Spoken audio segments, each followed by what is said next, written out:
దీని మీద కూడా చాలా స్టడీస్ అయినాయి. Yes sir. So person who is 80 years age who was doing very యాక్టివ్గా మామూలుగా బాగా అథ్లెటిక్ రన్నింగ్ వెయిట్ లిఫ్టింగ్ అంతా చేసేవాళ్ళు వాళ్ళ థై క్రాస్ సెక్షన్ తీస్తే they have proper muscle and మిగతా వాళ్ళ సేమ్ థై క్రాస్ సెక్షన్ తీస్తే మీరు చెప్పిన విధంగానే అవి ఉండడానికి థై ఇంత కనబడుతుంది బట్ క్రాస్ సెక్షన్ చూస్తే మొత్తం ఫ్యాట్ ఇష్యూ ఉంటుంది.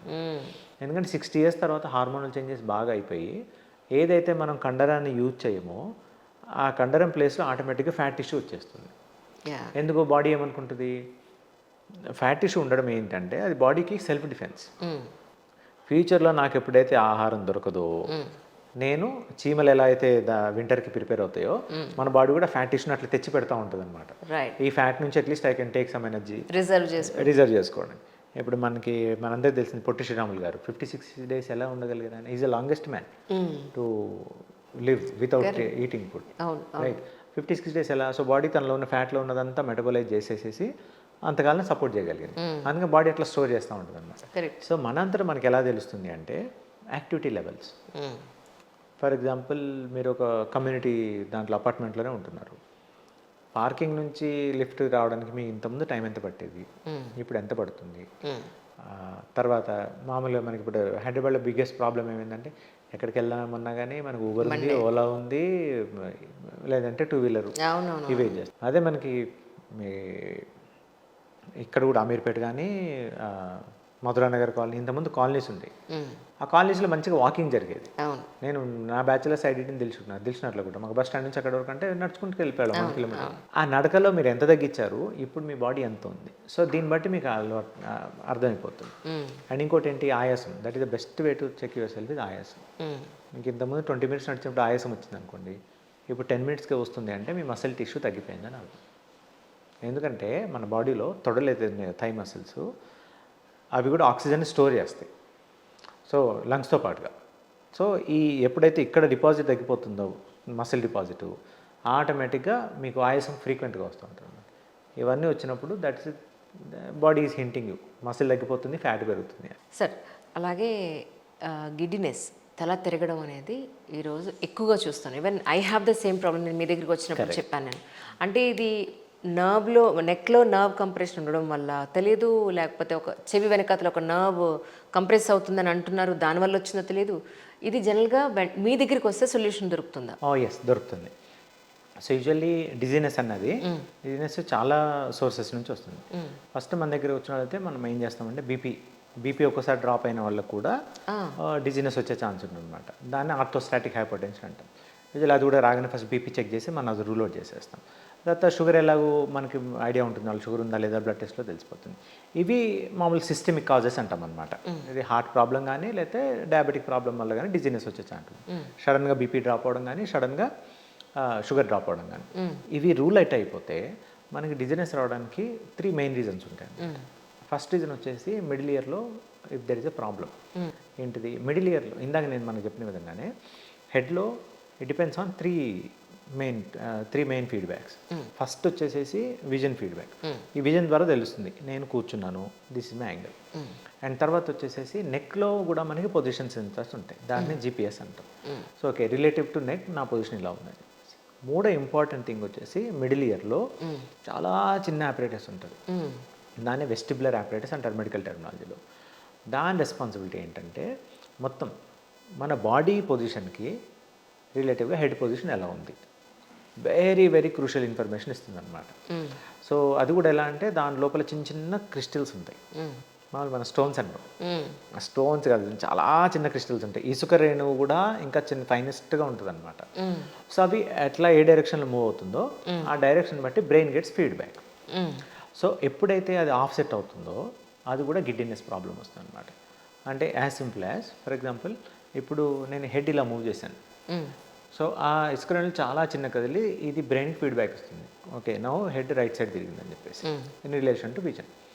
సో ఇంబ్యాలెన్స్ అవుతుంది. ఎప్పుడు అవుతుంది? పర్టికులర్లీ మన బాడీలో ఎప్పుడన్నా most common things we see is say for example amusement park వెళ్ళారు, దాంట్లో ఫాస్ట్గా తిరుగుతున్నారు అనుకోండి, ఆ ఫాస్ట్ దాంట్లో ఒకసారి క్రిస్టల్స్ బయటకు వచ్చేస్తాయి. ఓకే, సో ఆ తర్వాత వచ్చిన వాళ్ళకి డిజీనెస్ బాగా ఉంటుంది. This is most common cause. తర్వాత బయట ప్రాసెస్ ఫుడ్స్ బాగా తింటున్నారు అనుకోండి, చైనీస్ ఆ సోయా సాస్లో సోడియం కంటెంట్, ఎందుకంటే ఆ క్రిస్టల్స్ లోపల ఉండేదానికి there is a very critical balance that has to be there between sodium and potassium.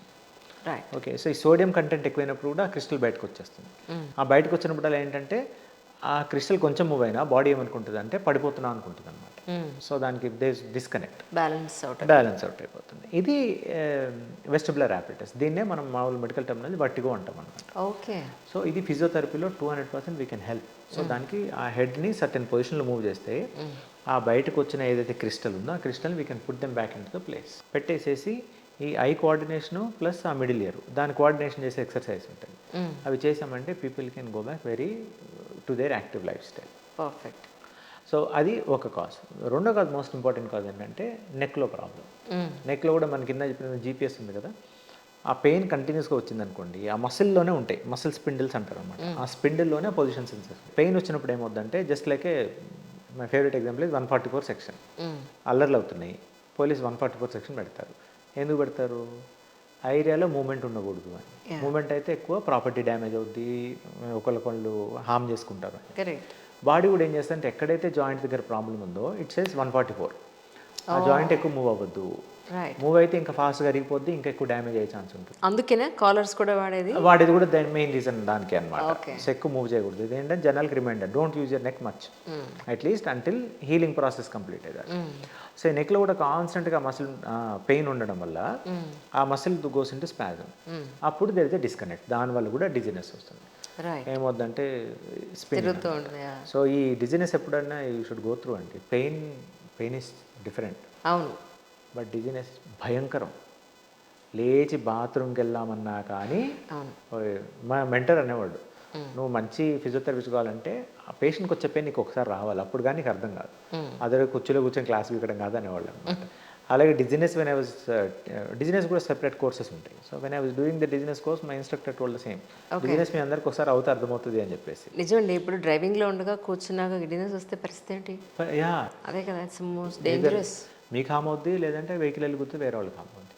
And few patients వచ్చి చెప్తారు, I actually work with a retired principal, she was literally crying. ఒకతే ఉండేవాళ్ళు ఆవిడ, 70 years. బయట నుంచి లేచి బాత్రూమ్ కూడా వెళ్ళలేకపోయేవాళ్ళు. So బేసికల్ తను వచ్చారు, మన దగ్గర సెషన్స్ అన్ని తీసుకున్నారు. She is very happy. So ఆ డిజినెస్కి కూడా physiotherapy very much helps. But ఎక్కడి నుంచి వస్తుంది అని చూడాలి. అదర్వైజ్ ఏంటంటే మామూలుగా మనకి డాక్టర్ దగ్గరికి వెళ్తే మిమ్మల్ని సేవ్ చేయడానికి వట్టినని ఇస్తారు, అండ్ బ్యాలెన్స్ సిస్టమ్స్ అన్నీ సప్రెస్ చేసేస్తుంది అది.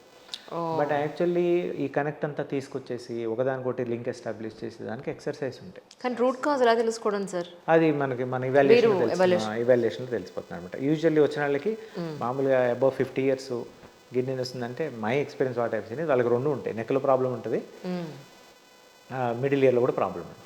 రైట్. సో ఎప్పుడైతే మేము హెడ్ మూవ్మెంట్ చేస్తున్నామో ఆ నెక్ ప్రాబ్లం కూడా యూజువల్లీ సెట్ అయిపోతుంది అనమాట. నాలాంటి వాళ్ళకైతే అన్ని 30 ఏళ్ళకే మొదలవుతాయి. బికాజ్ మీరు బాగా స్ట్రెస్ తీసుకున్నారు పాపం. చాలా సార్. బయట ఉన్న సమస్యలన్నీ అన్నిటి మీద అవేర్నెస్ తీసుకురావాలి, చైతన్యం తీసుకురావాలి అని చెప్పి స్ట్రెస్ తీసుకుంటారు. You doing lot of nice service, that's good. But stress తగ్గించుకోవాలి. True sir, true. నాకు పొద్దున్నే అదే అన్నారు, ఈ మజిల్ అంతా విపరీతం టైట్లో ఉన్నాయండి, మేబీ టూ మచ్ ఆఫ్ స్ట్రెస్లో ఉన్నారంటే. అవునండి, భయంకరం, చెప్పొద్దు అసలు అని. మెమన్కి ఇంతకుముందు ఇంట్లో ఒకటే ఉండేది సార్, ఇప్పుడు ఆఫీస్ కూడా యాడ్ అయిపోయిన తర్వాత టూ మచ్ ఆఫ్ స్ట్రెస్ అయిపోయింది. సో ఇండియన్ విమెన్కి 1 కోటి సలామ్స్ అన్నా కానీ తక్కువే actually.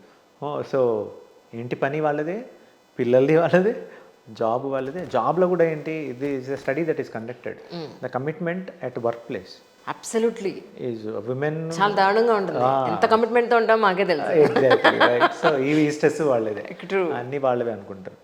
In fact in scriptures also it is mention, భాగవతంలో ఇట్ ఈస్ మెన్షన్. ఒక ఉమెన్ యొక్క స్పెషల్ ఇదేంటంటే పెళ్ళి వెళ్ళిపోయినా కానీ పుట్టింటి మీద they still have their concern. Correct. But same time అత్తారింటూ నా ఫ్యామిలీ వీళ్ళకి కన్సర్న్. సో రెండు తీసుకుంటారు. దట్ ఈస్ నిజంగా హ్యాట్స్ ఆఫ్.